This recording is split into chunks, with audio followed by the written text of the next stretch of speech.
बिस्मिल्लाहिर्रहमानिर्रहीम। अस्सलामु अलैकुम। उम्मीद करते हैं जी आप बिल्कुल खैरियत से होंगे। आज हम नेक्स्ट लेक्चर की तरफ आ रहे हैं जी, जो कि हमारे पास सॉल्युबिलिटी के हवाले से है, यानी तीसरे फैक्टर की तरफ हम आ रहे हैं, वो है जी टेम्परेचर। इससे पहले ये जैसे आप देख रहे हैं जी मेरे पास सामने जो है वो लिखा हुआ है जी सॉल्यूट सॉल्वेंट इंटरेक्शन का, जो कि इसका दूसरा फैक्टर था।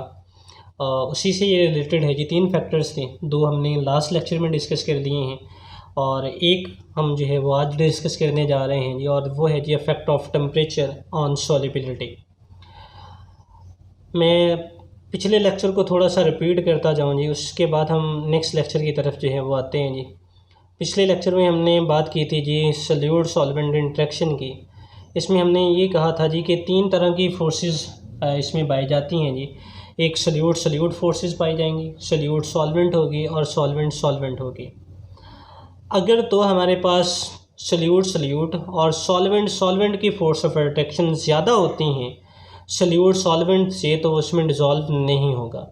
लेकिन अगर हमारे पास सॉल्यूट सॉल्वेंट की फोर्स ऑफ अट्रैक्शन जो है वो ज़्यादा हो जाती हैं तो वो उसमें डिज़ोल्व हो जाएगा। लाइक ये एग्जांपल जो हमने लास्ट टाइम कोट की थी जी, वही हमारे सामने है।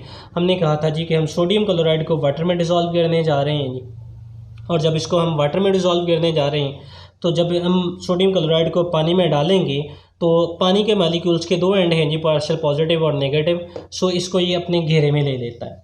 जब घेरे में ले लेता है तो इनके दरमियान में आयन डाइपोल इंटरेक्शन जो है वो क्रिएट होती हैं, और इस आयन डाइपोल इंटरेक्शन की वजह से इनके दरमियान में इलेक्ट्रोस्टैटिक फोर्स ऑफ अट्रैक्शन जो है वो ब्रेक हो जाती हैं।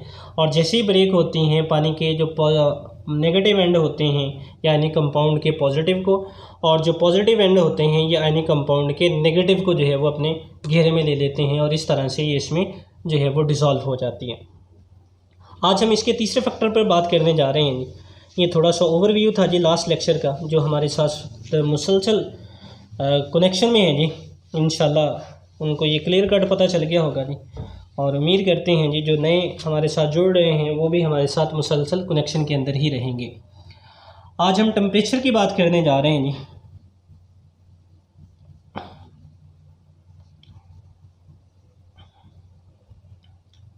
टेम्परेचर का फैक्टर किस तरह से होगा सॉल्युबिलिटी के ऊपर।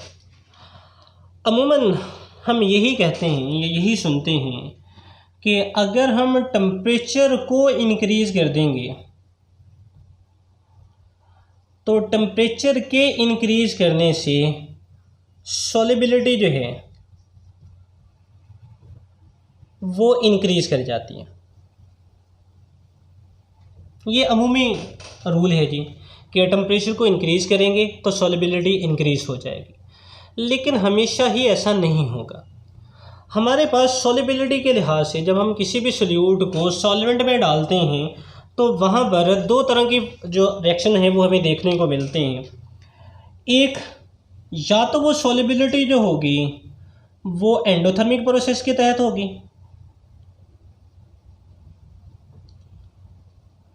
या वो सॉल्युबिलिटी जो है वो एक्सोथर्मिक प्रोसेस के तहत होगी। इन 2 प्रोसेस के तहत जो है वो सॉल्युबिलिटी हो सकती है, या तीसरे में होगी ना तो वो एंडोथर्मिक होगा और ना ही एक्सोथर्मिक होगा। अब एंडोथर्मिक से क्या मुराद है जी? एंडोथर्मिक से मुराद ये है जी कि हीट का या हरारत का जज़ब होना, और एक्सोथर्मिक से क्या मुराद है जी? एक्सोथर्मिक से मुराद है जी हरारत का इखराज या उसका खारिज होना। अगर तो हमारे पास एंडोथर्मिक प्रोसेस है, इसमें हरारत जज़ब हो रही है, मिसाल के तौर पर हमारे पास एक टेस्ट ट्यूब है जी। इस टेस्ट ट्यूब के अंदर हम कोई भी सॉल्यूशन तैयार कर रहे हैं, हमने इसमें सॉल्यूट और सॉल्वेंट डाल दिए। अब अगर तो ये एक्सोथर्मिक के तहत सॉल्युबिलिटी हो रही है तो हमारी जो टेस्ट ट्यूब है ये ठंडी हो जाएगी। अगर तो टेस्ट ट्यूब ठंडी हो जाती है तो इट्स मीन रिएक्शन जो है वो एंडोथर्मिक जो है वो चल रहा है। लेकिन अगर हमारी टेस्ट ट्यूब जो है वो गर्म हो जाती है यानी ये आम पहचानने के लिए है जी कि सॉलिबिलिटी एक्सोथर्मिक होगी या एंडोथर्मिक होगी। अगर तो ये गर्म हो जाती है यानी वार्म हो जाती है जी, तो इसका मतलब ये है जी कि हमारा जो रिएक्शन चल रहा है या सॉलिबिलिटी जो है वो ड्यू टू एक्सोथर्मिक प्रोसेस। अब ये दो तरह के देखिए फिनोमिने हमारे पास आ गए, या तो वो एक्सो होगा या एंडो होगा, यानी एक चीज़ में टेस्ट ट्यूब ठंडी हो रही है और एक चीज़ में टेस्ट ट्यूब जो है वो गर्म हो रही है। अब इन दोनों के ऊपर जो टेम्परेचर का इफेक्ट होगा वो डिफरेंट होगा। अगर आप इस वाले के को टेम्परेचर देंगे यानी आप इसको हीट करेंगे, तो इसको हीट करने से सॉलिबिलिटी जो है वो करेगी इंक्रीज, और इसको दूसरे वाले को हीट करने से जो सॉलिबिलिटी होगी जी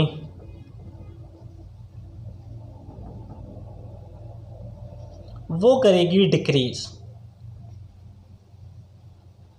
यानी ऐसे रिएक्शन जिनमें हरारत जज़ब हो रही है, इनको आप टेम्परेचर इंक्रीज करने से यानी उनको हीट करने से आपकी जो सॉलिबिलिटी होगी जी वो इंक्रीज करेगी, जबकि जो एक्सोथर्मिक हैं जिनमें पहले ही टेस्ट ट्यूब गर्म हो रही है, इनको हीट करने से इनकी सॉलिबिलिटी डिक्रीज होती है।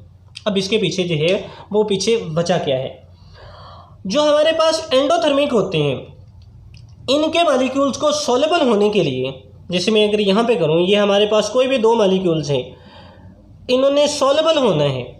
सो इनको सॉल्युबल होने के लिए यानी इस बांड को ब्रेक करने के लिए, जो कि हमने सॉल्यूट सॉल्वेंट इंटरेक्शन में बात की, इस बांड को ब्रेक करने के लिए एनर्जी रिक्वायर्ड होती है, एनर्जी की ज़रूरत होती है।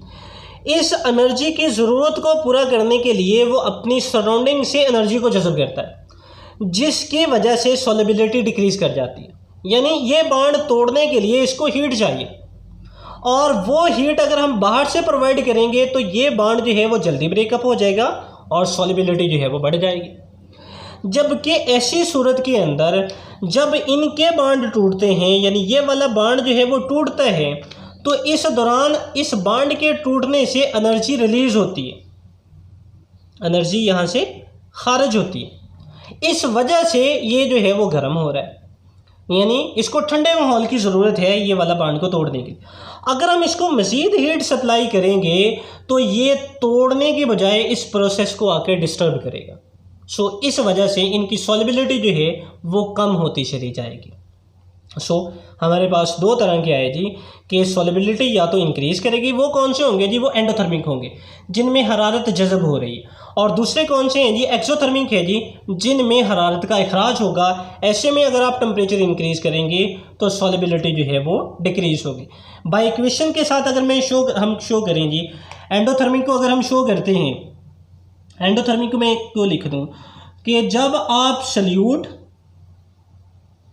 प्लस सॉल्वेंट इनको मिलाकर आप सॉल्यूशन बनाते हैं, हमारे पास जो सल्यूट एक्सोथर्मिक रिएक्शन में जब आप सल्यूट और सॉल्वेंट को आपस में आप मिलाते हैं और सॉल्यूशन बनता है, इस सॉल्यूशन की फॉर्म में हीट यहाँ से रिलीज़ होती है, यानी हीट आपके पास जो है वो प्रोडक्ट में आ रही है, जो क्या है जी, एक्सोथर्मिक है। अगर आप एंडो को लिखेंगे तो एंडो में हमारे पास सल्यूट प्लस सॉल्वेंट, इनमें हमें रिक्वायर्ड होगी जी हीट, प्लस इसके साथ हम हीट लिखेंगे और इनके मिलने से हमारे पास सॉल्यूशन बनेगा। यानी यहाँ पर हमें हीट रिक्वायर्ड है, जो कि हमने यहाँ पर भी जो है वो इसको शो कर रहे हैं। सो ऐसी ज़रूरत में इनमें टेम्परेचर इंक्रीज़ करने से सॉलिबिलिटी जो है वो बढ़ती है।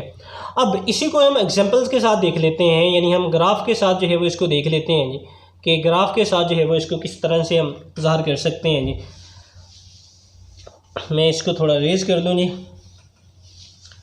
यही जस्ट हम जो है वो लिखा रहने देते हैं जी कि दो तरह के हैं जी, एंडो हैं या एक्सो हैं, और इसके साथ हमारे पास कुछ एक और जो है वो कर लें जिनमें हीट ना अब्जॉर्ब होती है ना ही रिलीज़ होती है, यानी वो ना तो एंडो होंगे और ना ही एक्सो होंगे। मैं इसको इस तरह से यहाँ पर रिप्रेजेंट कर देता हूँ जी, नॉट एंडो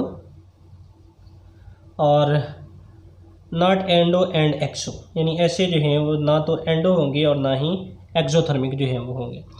ऐसे जो रिएक्शन हैं जिनमें ना तो हरारत जज़ब होती है ना ही हरारत जो है वो ख़ारिज होती है, सो इनके ऊपर टेम्परेचर का कोई इफ़ेक्ट नहीं होता, नो इफ़ेक्ट ऑफ टेम्परेचर। यानी आप टेम्परेचर बढ़ाते भी जाएं तो ना तो इनकी सॉलिबिलिटी जो है वो इंक्रीज़ करेगी और ना ही इनकी सॉलिबिलिटी जो है वो डिक्रीज़ करेगी। अब एंडो की कुछ एग्जांपल की तरफ आ जाते हैं जी। अगर हम एंडोथर्मिक की बात करें तो लाइक हमारे पास सोडियम नाइट्रेट है जी, NaNO3, इसको आप टेम्परेचर देंगे तो सॉलिबिलिटी बढ़ेगी। इसके अलावा हमारे पास KNO3 है जी, इसको आप टेम्परेचर देंगे सॉलिबिलिटी बढ़ेगी। पोटाशियम क्लोराइड है, इसमें आप टेम्परेचर देंगे तो सॉलिबिलिटी बढ़ेगी। एक्सोथर्मिक के अंदर यानी जिनमें हरारत का अखराज होता है जी, इनकी एग्जांपल में लाइक हमारे पास सीजियम Cu2SO4 की थ्राइस सीजियम सल्फेट है जी हमारे पास। इसके को अगर आप टेम्परेचर जो है वो बढ़ाएंगे तो टेम्परेचर के बढ़ने से इसकी सॉलिबिलिटी जो है वो डिक्रीज़ होती है। और हमारे पास जिसमें कोई इफ़ेक्ट नहीं होता जी टेम्परेचर का, वो लाइक हमारे पास सोडियम क्लोराइड है जी, इसमें को टेम्परेचर हीट करने से ना तो इसकी सॉलिबिलिटी इंक्रीज़ होती है और ना ही डिक्रीज़ होती है। इसको ग्राफिकली शो कर लेते हैं जी। ग्राफ बनाने के लिए हमारे पास दो एक्सिस होते हैं जी, एक एक्स एक्सिस होता है, ये वाला एक्सिस को हम एक्स एक्सिस कहते हैं, और ये वाला जो एक्सिस है ये हमारे पास वाई एक्सिस होता है। दो तरह के एक्सिस हैं जी। यहाँ पर हम टेम्परेचर को ले रहे हैं जी और इस साइड पर हम सॉलिबिलिटी को ले रहे हैं, यानी ऊपर की तरफ सॉलिबिलिटी इंक्रीज़ होगी, इसमें इस तरफ लेफ़्ट राइट जो है ये हमारे पास इसमें टेम्परेचर जो है वो इंक्रीज़ होगा। मैं आसानी के लिए यहाँ पर वैल्यूज़ जो है वो नहीं लिख रहा, जस्ट इफेक्ट हम जो है वो इसका शो कर रहे हैं जी। और मिसाल के तौर पर हमारे पास सोडियम नाइट्रेट हमारे पास मौजूद है। इसकी अगर मैं यहाँ पे लूँ तो सोडियम नाइट्रेट की सॉलिबिलिटी ये ग्राफ यहाँ से स्टार्ट होता है और इस तरह से इसकी सॉलिबिलिटी जो है वो इंक्रीज़ कर दी जाती है, NaNO3 sodium nitrate.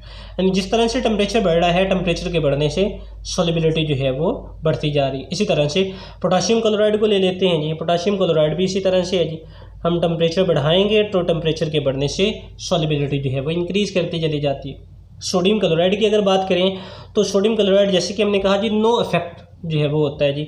Almost sodium chloride की जो लाइन है ये स्ट्रेट रहती है। अगर आप देखें तो यहाँ से थोड़ा सा इफेक्ट बढ़ रहा है, यानी थोड़ी सी चेंज होती है जी, इतना ज़्यादा इफेक्ट नहीं होता। ये हम नेग्लिजिबल इफेक्ट इसको कंसिडर करते हैं कि इसका जो है वो इतना ज़्यादा इफेक्ट नहीं है। अगर हम सीजियम सल्फेट की बात करते हैं तो सीजियम सल्फेट की फ़र्स्ट ऑफ ऑल सॉलिबिलिटी ज़्यादा होगी। जैसे ही हम टेम्परेचर जो है वो बढ़ाते चले जाएंगे तो टेम्परेचर के बढ़ाने के साथ इसकी सॉलिबिलिटी जो है वो कम होती चली जाएगी। ये हमारे पास है जी सीजियम सल्फेट, सो इसकी सॉलिबिलिटी जो है वो डिक्रीज़ होती चली जाएगी। ये है जी तीसरा इफेक्ट सॉलिबिलिटी का, जो कि है जी टेम्परेचर का। इससे रिलेटेड अगर आपका कोई भी क्वेश्चन हो जी, हमारे कमेंट बॉक्स में आएँ, हमें कमेंट करें और हमें बताएं जी क्यों कौन सा क्वेश्चन है। इंशाल्लाह हम आपके हर क्वेश्चन का आंसर जो है वो एज़ सून एज़ पॉसिबल जो है वो आपको वापस रिप्लाई करेंगे। और हमारे साथ जुड़े रहें और इंशाल्लाह आपको इसका जो है वो फ़ायदा ज़रूर होगा। आज के लिए इतना ही, अब हमें इजाज़त दें जी। अल्लाह हाफ़िज़।